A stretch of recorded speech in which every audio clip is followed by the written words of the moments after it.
Irama Live Talk. Irama Live Talk.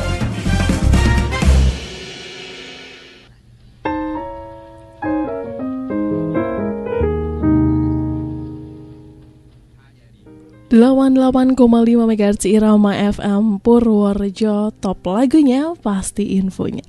Kembali lagi bersama dengan saya Rizky Amelia membersamai sore hari Anda. Dan saat ini Irama Live Talk dengan lembar sastra budaya akan hadir 30 menit ke depan. Tentunya tidak sendiri, saya hadir bersama dengan narasumber yang sore hari ini akan membahas tentang komunitas dan literasi di dalamnya. Bersama Mahestia Andi. Selamat sore Andi. Selamat sore Mbak Amel. Gimana kabarnya sore hari ini? Kabarnya luar biasa banget Mbak Amel. Waduh, walaupun musim corona gini ya, tetap semangatnya tetap gitu ya. Harus itu, terlebih anak muda ya Mbak. Anak muda terlebih nih ya. Nah, gimana sih kondisi ini mempengaruhi aktivitas kah? Mempengaruhi kehidupan kah? Wede? Pastinya berdampak Mbak. Dari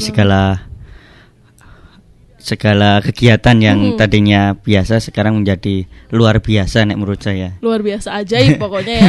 Nggak ada yang menyangka juga akan seperti ini gitu ya. Nah, kalau udah begini kesibukan sehari-harinya nih lagi sibuk apa aja nih?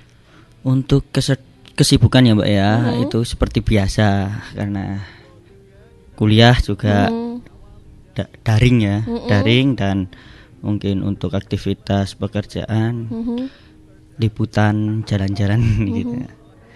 Masih tetap beraktivitas pokoknya ya. Dan untuk Anda nih ya, hari ini lembar sastra budaya ada komunitas dan literasi di dalamnya. Anda yang pengen tahu komunitas itu apa, kemudian literasi itu bagaimana di dalam komunitas, boleh gabung bareng dengan memberikan pertanyaan langsung melalui SMS maupun WhatsApp di 081 392 696 815 atau bisa langsung melalui line teleponnya di 0275 321 446. Nah, ada komunitas dan literasi di dalamnya. Sebenarnya literasi sendiri itu apa sih? Ya, mungkin Mas Andi bisa menjelaskan komunitas dan literasi. Literasi itu apa dulu deh? Ya, literasi itu kan apa ya Mbak? Sebuah informasi ya. Informasi menjadi batu pijakan untuk kita melakukan segala sesuatunya ke depan. Nah, mungkin itu buat saya membahasakan sendiri ya, adalah literasi, entah itu secara umum, entah dari buku, literasi dari buku, minat baca, habis itu mendapat pengetahuan, atau secara langsung dari melihat kenyataan. Ya, itu menjadi sebuah literasi juga loh Mbak. Oke, jadi intinya literasi adalah apa yang kita dapat dari lingkungan kita begitu ya? Ya, seperti itu Mbak. Nah, hubungannya sendiri antara literasi dengan komunitas itu gimana? Hubungannya sendiri menurut saya sangat erat ya Mbak ya. Karena literasi itu sebuah ilmu pengetahuan yang harus yang didapat dan dipraktekkan. Nah, sedangkan komunitas itu adalah kumpulan kelompok manusia atau individu yang ingin mendapatkan sesuatu juga Mbak, entah itu kepentingan pribadi atau individu. Nah, bicara tentang literasi dan komunitas, kalau bisa digarisbawahi dulu, menurut pendapat saya, ya, adalah manusia.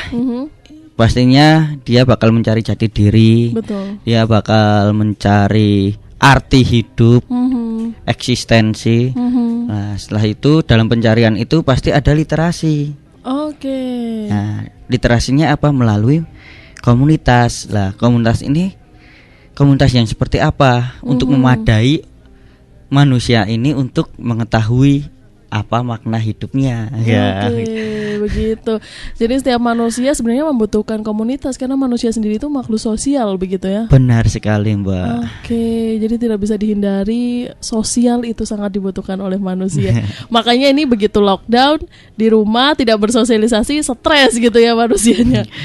Banyak yang stres. Makanya itulah ya. Dan kalau ngomongin komunitas, Andi sendiri udah di komunitas mana aja atau dari komunitas mana aja gitu?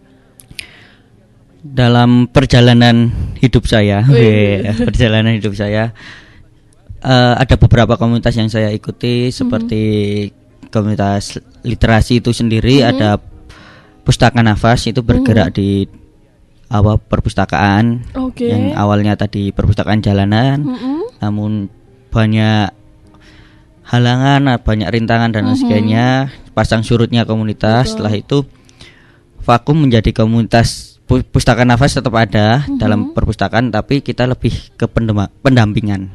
Pendampingan ke teman-teman desa, teman-teman yang memang mereka ingin membangun sebuah kelompok belajar lah. Itu satu. Setelah itu juga ada komunitas teater.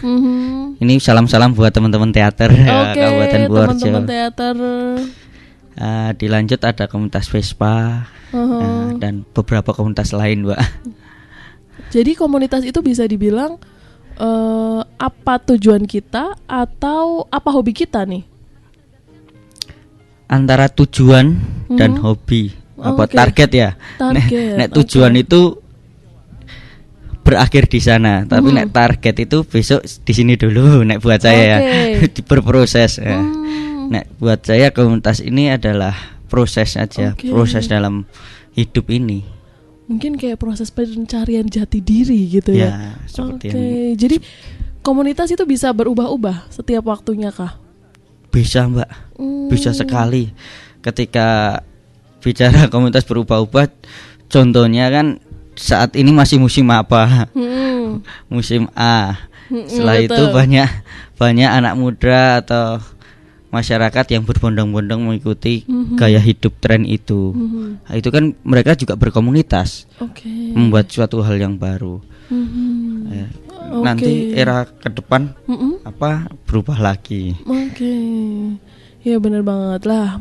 Arti sendiri, betapa sih pentingnya sebuah literasi untuk kita menuju sebuah komunitas. Kayak misalnya Andi nih ikut komunitas literasi itu tadi, kemudian komunitas teater. Nah, literasi apa nih yang diperlukan untuk menuju ke komunitas itu? Yang paling dasar buat saya itu bicara tentang mengenal diri sendiri dulu, Mbak. Apa yang menjadi target kita dan apa yang komunitas itu bisa membuat kita lebih berkembang ya. Pastinya harapannya kan seperti itu. Ya, untuk mengetahui literasi apa ya, kita mempelajari juga dasar dari komunitas itu berdiri. Jadi kan seperti komunitas teater itu dasarnya berdiri apa, ya mempelajari tentang seni teater itu apa, tokoh-tokohnya siapa, melalui buku, melalui cerita dari orang-orang sekitar lah. Hal-hal yang seperti itu menurut saya yang harus menjadi dasar juga untuk kita berkomunitas. Itu kan literasi. Ya. Terus untuk sebagai wujud individu manusia itu sendiri, sebegitu diperlukannya kah kita bergabung pada sebuah komunitas atau tidak? Kalau berpegang pada individu, pastinya ya itu kembali lagi ke kepentingannya. Setiap individu punya kepentingan. Lah, di situ kepentingan bisa melibatkan orang lain. Contohnya eksistensi lah. Ya mungkin ekonomi. Itu kan di komunitas kan banyak sekali ya yang bisa kita bangun ya. Khususnya ekonomi juga itu kan bagus sekali. Dalam berkomunitas kita juga bisa berjualan apa yang mungkin komunitas itu butuhkan. Itu penting ya, Mbak, menurut saya. Jadi komunitas bisa menjadi sebuah jalan ya, entah itu jalan menuju cita-cita atau jalan menuju finansial yang mandiri gitu, bisa juga. Benar sekali, dan itu banyak dipraktekkan. Jadi memang banyak gitu ya. Nah, ini kebetulan ada yang udah tanya dari SMS online-nya Yandi. Untuk pertanyaannya dari Mbak Tini di Kaliboto. Dia menanyakan, apakah komunitas itu penting banyak? Misal saya mengambil 10 komunitas sekaligus karena saya belum tahu nih apa yang saya sukai. Saya mencoba-coba, ataupun seharusnya saya cukup dengan satu komunitas dan saya fokus pada komunitas itu. Gimana nih untuk tanggapannya? Kalau untuk menanggapi hal itu ya, Mbak ya, menurut saya itu apa ya, kembali lagi awal kita ingin berkomunitas. Dan kalau saya mengatakan sebanyak-banyaknya pun enggak apa-apa. silahkan berkomunitas, berteman, ya kan? Betul. Itu kan menjadi sebuah tali silaturahmi yang luar biasa. Kalau satu orang bisa berkomunitas dengan puluhan komunitas kan berarti dia melancarkan rezekinya dia juga. Ya. Nah, untuk konteksnya harus ada spesifik ya Mbak, harus mengerucut kemana yang nantinya itu bisa membuat diri kita sendiri itu mengenal tentang apa dan arti yang harus kita lakukan. Pastinya nggak bisa kita hanya punya 2 kaki, nggak bisa kita menginjak ke 10 tempat gitu kan. Betul. Pastinya 2 kaki itu bakal menginjak 2 tempat saja, yang itu ilustrasinya ya, yang bakal kita injak. Mungkin seperti itu. Oke. Kemudian juga ada pertanyaan lagi ini dari WhatsApp-nya nih, Otong Diboro. Apa usulan komunitas literasi atau komunitasnya Mas Andi tadi nih ya tentang Pustaka Nafas untuk meningkatkan kemampuan literasi di masa pandemi seperti ini? Ya memang masa pandemi ini sebuah masalah besar sebenarnya. Ya, menarik banget itu dari Mas siapa? Mas Otong. Mas Otong. Oh ya. Mas Otong menarik sekali mengangkat literasi di masa pandemik seperti ini. Yaitu karena saya juga merasakan sekali ketika di rumah saya itu ada beberapa buku. Ketika masa pandemik seperti ini, saya juga tergugah untuk membaca buku itu kembali. Walaupun pernah sampai separuh, setelah itu dibacalah kembali. Lah, bicara soal literasi yang seperti apa yang ingin disampaikan. Lah, untuk mungkin di ranah pendidikan. Di ranah pendidikan kan seperti pengalaman saya wawancara beberapa narasumber ketika liputan tentang dunia pendidikan. Itu kan masih gonjang-ganjing lah hal-hal ya seperti itu. Betul. Banyak kendala untuk dilakukan oleh keluarga dari peserta didik maupun dari pihak sekolah. Itu kan masih banyak hal yang belum bisa disinkronkan bersama. Nah, saya bersyukur ketika bicara tentang literasi di lingkungan di tempat atau di desa.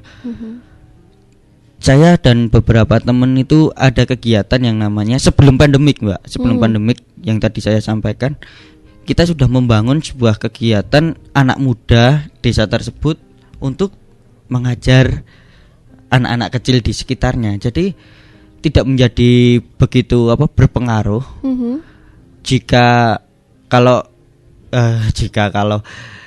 kalau saat ini mereka masih tetap bisa belajar. Karena lingkungan itu sendiri sudah terbangun untuk selalu belajar. Pendidikan itu non formal ya, pendidikan non formal lah. Harapannya saya ketika saya bersama teman-teman, siapa saja yang ingin membuat kegiatan non formal, karena saya punya cita-cita adalah membangun sekolah alam. Amin. Semoga terwujud. Ya, membangun sekolah alam yang nantinya di situ 70% materinya tentang bagaimana kita hidup dengan alam. Nah, ketika seperti ini kita ketergantungan pandemik ini ketergantungan dengan pendidikan formal. Ketergantungan ini ketika kita sudah tahu ilmu belajar dari alam, sebenarnya tidak begitu berpengaruh juga. Ya, mungkin seperti itu. Semoga cita-cita yang mulia ini bisa segera terwujud ya. Dan nampaknya banyak sekali yang tertarik dengan obrolan kita ini, Mas Andi. Ada pertanyaan juga dari Yoko.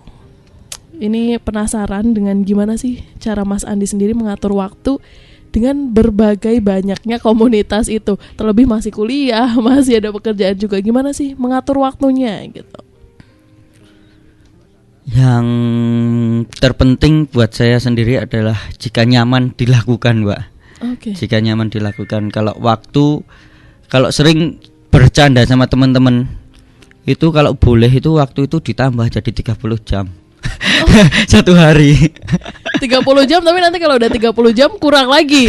Butuh lagi 40 jam ya kan? Iya. Karena itu ketika kita senang melakukan kegiatan itu, kita ada di situ, pastinya waktu itu menjadi sangat berharga juga. Ketika Anda datang di komunitas A dan daya terima komunitas itu baik terhadap Anda, pastinya bakal menyita waktu Anda, tapi itu tidak terasa. Benar sih, benar sekali. Lah hal-hal yang seperti itu menyiasatinya saya juga nggak tahu karena mengalir. Oke. Mengalir. Ya kalau ada acuan prioritas untuk berkegiatan itu ya pasti ada. Prioritas saya kuliah, pendidikan, pekerjaan atau yang lainnya itu menjadi prioritas. Komunitas menjadi pelengkap untuk menjalani itu semua. Oke, tapi tetap dibutuhkan ya yang namanya komunitas untuk membangun diri kita sendiri juga. Penting banget itu, dampaknya luar biasa. Oke, jadi apa sih yang Andi sendiri rasakan setelah berapa tahun nih mungkin mengikuti komunitas? Apakah dampaknya sudah bisa merubah hidup atau merubah pandangan hidup gitu ya melalui literasi komunitas ini? Ya sangat berdampak ya ketika berteater. Dulu masuk 2015 gabung sama teman-teman teater, komunitas teater Purworejo. Apa yang saya dapat dari teman-teman, pelajaran, ilmu, dedikasi yang luar biasa hingga saat ini bisa seperti saudara sendiri berkegiatan. Di situ kan berdampak ketika bicara finansial juga berdampak, Mbak. Karena saya sejak 2016-an ya itu ngajar juga di SD terkait lomba FLS 2N gitu loh. Lah itu kan dampak dari mana? Ya dari saya berteater, berkomunitas. Betul. Ya, ekstrakurikuler. Nah, itu kan yang mendorong saya, kalau emang kita tahu caranya mengolah komunitas itu, menyerap ilmunya, itu bakal membangun kita juga. Benar banget, benar-benar. Jadi selama kita konsisten terhadap sesuatu yang senang kita lakukan itu akan pasti berdampak gitu ya. Pasti. Kalau setengah-setengah ya hasilnya juga akan setengah-setengah gitu ya. Sekali lagi ada sebuah pertanyaan nih dari Mas Tarto di Purworejo aja. Mau menanyakan Mas Andi katanya, apakah masih perlu digalakan lagi perpustakaan keliling? Terlebih sekarang sudah banyak sekali media-media online yang bertebaran di media sosial dan teknologi smartphone katanya. Menurut saya sangat perlu ya. Perlu karena kita bicara tentang literasi kembali lagi ya, komunitas literasi atau minat baca, menumbuhkan minat baca. Meski era ini adalah era teknologi yang sangat maju, membaca harumnya lipatan-lipatan buku itu luar biasa ya. Benar sih, memang. Ya, kalau teman-teman merasakan atau mengalami sendirilah ketika baca novel itu di smartphone atau dengan di buku, itu pasti lebih nikmat di buku ya. Beda ya, sensasinya beda. Betul. Dan mungkin dampak positif negatifnya kan juga ada. Cahaya dari layar kamera HP ini kan mungkin juga mempengaruhi. Ketika kita baca di buku itu lebih nyaman menurut saya. Nah, ketika bicara tentang apa perlu digalakkan kembali, ya sangat perlu buat saya, karena di diskusi yang saya diskusikan dengan teman-teman di luar komunitas saya sendiri di luar Purworejo, itu bagaimana caranya mendekatkan buku lagi kepada anak-anak. Betul sekali. Entah itu tadi perpustakaan jalanan atau perpustakaan rumah desa. Lah, yang sangat disayangkan ya adalah respon daripada masyarakat itu sendiri. Betul. Kalau itu kita tidak bisa semata-mata langsung ini gitu, nggak bisa. Betul. Karena dia harus melihat contoh dulu. Contoh masyarakat harus melihat contoh dulu. Dengan apa? Itu taman belajar, tidak cuma sekedar taman baca, tapi taman belajar. Itu ada nilai pendidikan yang diberikan. Contoh ketika satu desa itu membuat kegiatan taman belajar, itu anak-anak lingkungan sekitar bisa datang bawa PR, gitu loh, bawa PR mereka, dan anak muda yang lain membantu ibaratnya belajar bersama. Di situ juga disisipkan tidak lagi cuma nilai-nilai PR apa yang dibawa, tapi juga tentang lingkungan, budaya itu penting, Mbak. Karena lepas loh. Kayak ini ya, saya ucapkan dulu selamat 17 Agustus gitu ya. Selamat untuk Hari Kemerdekaan. Hari Kemerdekaan buat teman-teman. Dari saya sendiri ada budaya yang saya terapkan sejak dulu. Kalau tanggal 17 itu saya tidak akan kemana-mana. Oke. Ya selama perayaan 17 Agustus saya harapkan saya tidak akan kemana-mana. Karena ketika saya waktu kecil itu tuh kakak-kakak saya itu membuat kegiatan yang sangat berkesan buat diri saya. Lomba-lomba ya itu ya. Tapi ketika semakin kemari saya dikasih cerita dari beberapa teman itu bahwa di desa mereka sudah tidak ada lomba. Karena apa? Karena pemudanya pergi. Lebih baik naik gunung, lebih baik kumpul-kumpul sama teman-teman komunitas yang lain. Lah terkadang lah bicara tentang komunitas kan ada dampak positif negatifnya. Betul. Itu ya. Dua mata pisau. Dua mata pisau. Di situ ketika saya terapkan, ya itu berdampak sekali. Anda di lingkungan Anda itu. Oke, jadi nyambung nih mungkin ya dari tadi. Jadi sebegitu pentingnya ya sebuah komunitas dan literasi dalam sebuah komunitas masyarakat itu sendiri gitu ya. Oke, dan kemudian juga ini ada pertanyaan. Ada dari Ulin di Butuh mau menanyakan bagaimana tanggapan Mas Andi selaku penggerak komunitas Pustaka Nafas gini ya. Apa tanggapannya tentang buku bacaan anak-anak? Kalau di zaman dulu saya kecil, saya masih bisa membaca majalah Bobo dan lain sebagainya. Kemudian sekarang nampaknya buku bacaan untuk anak-anak sudah mulai hilang. Nah, gimana nih pendapatnya? Pendapatnya karena itu ya. Kalau dunia literasi juga pastinya ada dunia kepentingan juga ya, Mbak ya. Kepentingan pasar ya. Betul. Entah itu perusahaan atau penerbit yang mengeluarkan buku-buku itu, kita ketahui bahwa yang paling laku itu apa nantinya. Lah, sedangkan kalau dulu memang teknologi belum begitu maju dan buku menjadi salah satu media untuk mendapatkan informasi, untuk mendekatkan orang tua dengan anak, gitu kan, untuk memberikan cerita tentang anak. Lah, untuk saat ini menanggapi hal itu, kita ketahuilah banyak penerbit saat ini yang mungkin gulung tikar gitu ya. Betul sekali. Ya kan, banyak sekali lah. Mungkin yang dia konsisten di mencetak buku anak-anak, ya kan. Saat ini sudah tidak mencetak lagi. Karena apa? Karena masa pasarnya sudah berubah. Betul. Meski masih ada di situ, mungkin kurang upgrade untuk teknologi dan sebagainya lah. Untuk menciptakan itu kembali, ya kembali lagi kita menciptakan komunitas. Oke. Bener apa enggak ini?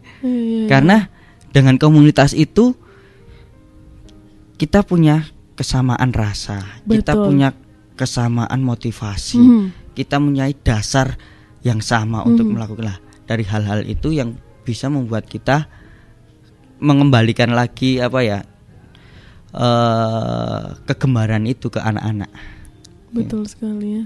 Sebenarnya sedih juga ya, minat baca anak-anak mulai turun. Ditambah sekarang pandemi seperti ini, harus belajar di rumah, harus belajar dari gadget ya kan. Susah untuk bersosialisasi dengan teman-teman pun sekarang sudah mulai berkurang gitu ya. Nah, nampaknya obrolan kita cukup seru Mas, banyak sekali yang ingin gabung. Dan ini mungkin sudah hampir menunjukkan pukul 3:30, sudah 30 menit. Ini mungkin pertanyaan terakhir untuk Mas Andi. Ada, ini misterius, dari orang yang kamu tahu Mas Andi katanya. Di Cangkrep mau bertanya Mas, komunitas yang berdiri atas komunal rentan perpecahan seperti yang dibilang Mas Andi tadi, di mana setiap orang berangkat atas tujuan dan ego masing-masing. Nah, gimana Mas Andi mensiasati itu sendiri? Pengalaman ya Mbak ya.